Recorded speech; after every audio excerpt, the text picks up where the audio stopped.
This is something I've actually looked into quite a lot. I've spoken to a few surgeons about it because for me it's the one thing that is a constant reminder of everything I've been through that is irreversible.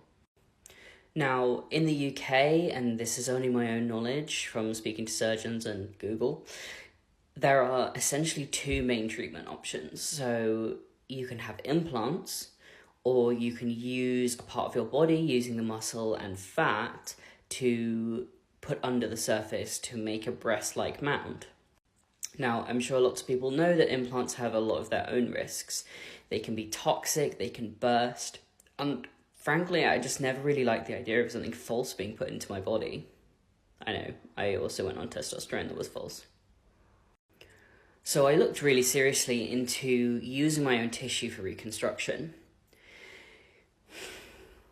What I really realized is that I will need to essentially maim part of my body that is currently whole and functioning in order to create the aesthetic look of a breast-like mound.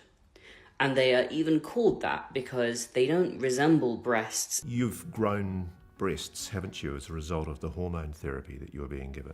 Yeah, so I just started developing like a girl would, and which was the thing that I wanted at that time, but now that's not so helpful. The experts here think they can correctly identify which children are truly transgender and only block their Is there a blood test for that? There's not. You know what's fucking terrifying? I was gonna start testosterone today. I was gonna start transitioning into being a male. But I had a major epiphany the other day and I came to the realization that I was not transgender. Might be mind-blowing, yeah, nitpicker 18. I'm not a guy. I devoted so many years into trying to convince myself that I was a male, but I realized that I wasn't. Never thought that this day would come. Hi guys, I'm Maya, I'm a cisgender female.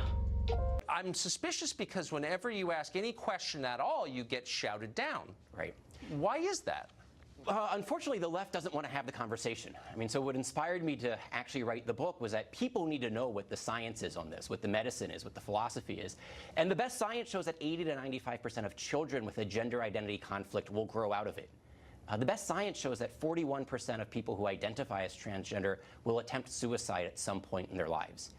And that people after they have sex reassignment surgery, 19 times more likely to die by suicide.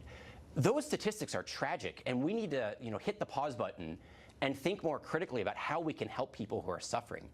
Because obviously, if you feel so distressed in your own body, Yes. you would contemplate reassigning your sex, you're suffering, and we need to have a more compassionate and effective response to these people.